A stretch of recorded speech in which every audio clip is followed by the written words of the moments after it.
Bom, Van Dijk, começando aqui, a gente está quase chegando já no fim do ano e muitas coisas acontecendo de olho nos próximos anos. A gente tem inflação alta nos Estados Unidos, a gente tem elevação de taxa de juros, a gente tem questão de petróleo, enfim, é uma série de questões lá nos Estados Unidos que dão uma ideia de que, poxa, vamos entrar numa recessão e isso vai pegar firme, não só lá, mas globalmente. Como que você está vendo esse cenário? Como que você está vendo essa situação lá nos Estados Unidos e o que vem pela frente aí, na sua opinião? Bom, o nome do jogo nos Estados Unidos é consumo, tá certo? Não existe, é a população que mais consome no mundo. Nós temos taxa de juros, Fed Fund em 4%, entre 3,75% e 4%, número alto, né? Temos uma inflação acumulada no ano em 7,7% e em 12 meses próximo de 9%. Quer dizer, é uma taxa bastante elevada para os Estados Unidos e nós temos um crescimento. O segundo TRI teve uma leve queda de 0,6%, e o terceiro TRI veio uma talagada de 2,6%. Expectativa para o quarto é que deva vir em torno de 2%, 2,2%, por aí, alguma coisa desse tipo. Os Estados Unidos é um país incrível para a gente analisar como economista, porque é um país anômalo comparado com o resto do mundo. Mesmo com a Europa, é anômalo, né? Você tem um poder de consumo interno enorme, você tem uma população muito grande que tem um poder de consumo e que conseguiu, no meio dessa maluquice toda de Covid, depois tivemos guerra, está acontecendo a guerra, petróleo, todos esses choques externos, inflação subindo, a gente tem um nível de emprego que é próximo de pleno emprego, 3,6%, tá, de desemprego. Quer dizer, desemprego 3,6% num país que está com a taxa de juros... E os caras falando de recessão, né, Van Dijk? Mais alta dos últimos 20 anos, dos últimos 40 anos. A taxa de juros mais alta dos últimos 40 anos. Quer dizer, os Estados Unidos é um país especial. O que eu vejo? Eu vejo que a inflação é muito alta, um nível de inflação que é problemático.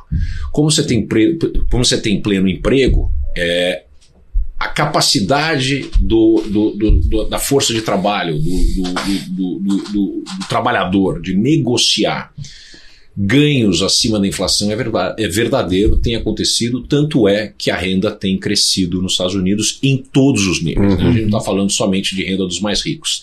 A gente está falando de renda em geral crescendo nos Estados Unidos, renda do trabalho, né? Muito importante falar isso, renda do trabalho. Quer dizer, praticamente os aumentos de Fed Funds, da taxa de juros nos Estados Unidos, tiveram pouco efeito nessa capacidade de desacelerar a economia. Então, a gente, na minha expectativa, como é necessário um freio de arrumação, não é possível você ter um país que tem a dívida que os Estados Unidos têm e, ao mesmo tempo, ter uma taxa de juro nas alturas. Por quê?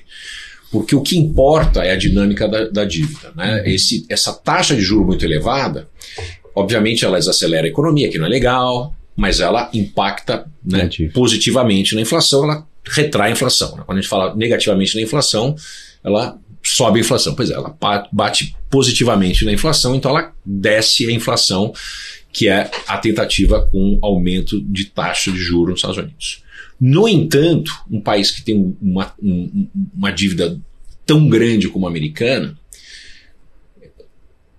essa dinâmica da dívida é afetada e exige que os americanos paguem cada vez mais juros, principalmente juros nos títulos de 10 anos, que é um marcador importante, eles estão nas alturas. Né? Isso não é legal porque você desvia dinheiro que poderia estar sendo usado para outras finalidades. Isso também vale a pena a gente lembrar no Brasil. O Brasil está numa situação parecida com essa.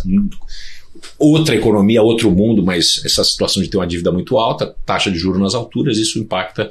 Você tem que pagar muito juro para os detentores do papelzinho. E tira a atenção de outras áreas. Então, o que a gente está vendo aqui? Então, primeiro, certamente nós vamos ter um aumento de Fed Fund de novo, tá certo? Esse aumento do Fed Fund não vai impactar diretamente o quarto trimestre. O quarto trimestre vai ser impactado pelo que a gente tem hoje aqui na mesa, 3,75, 4. existe um período de difusão de decisões de Banco Central até ele atingir a economia real. Isso vai atingir a economia nos Estados Unidos lá em março, mais ou menos março e abril do ano que vem. Perspectiva nos Estados Unidos, tá? Uma vez que o Fed tem que lutar contra a inflação, essa inflação está criando problema sério nos Estados Unidos, principalmente no mercado de trabalho, e as pessoas estão indo às compras, né? Os últimos dados mostram que o nível de consumo individual ele não tem caído em função do aumento da taxa de juros, que é uma coisa que não deveria acontecer dessa maneira, né? Você aumenta a taxa de juros, as pessoas acham que deveriam guardar o seu dinheiro, porque esse dinheiro é melhor investido uma vez que o juro é mais alto. Pois é, nos Estados Unidos isso não está acontecendo. As pessoas têm uma mentalidade parecida com o que acontecia no Brasil nos anos 80 e 90. Como a expectativa, esse é o poder das expectativas racionais. Essa é uma das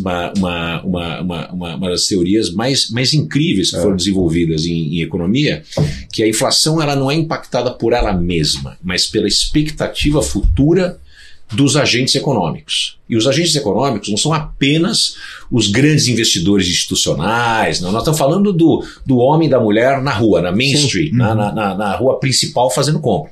Se eu acho que a minha caneca hoje custa 10 e daqui um mês ela vai custar 10,5 ou 11, e a minha expectativa é essa, eu vou comprar caneca agora. Né? E os americanos têm essa mesma mentalidade que o brasileiro tinha, que eu vivi isso, da gente ir no supermercado no dia que era pago, fazer 3 carrinhos de compra, porque no próximo mês a gente não conseguiria comprar 2. Então os Estados Unidos está, ainda que sejam proporções completamente diferentes, tá certo? 7,7 agora acumulado no ano, mais ou menos 8,5 em 12 meses, é um número muito elevado para uma população que viveu por décadas com 2,5%, 3%.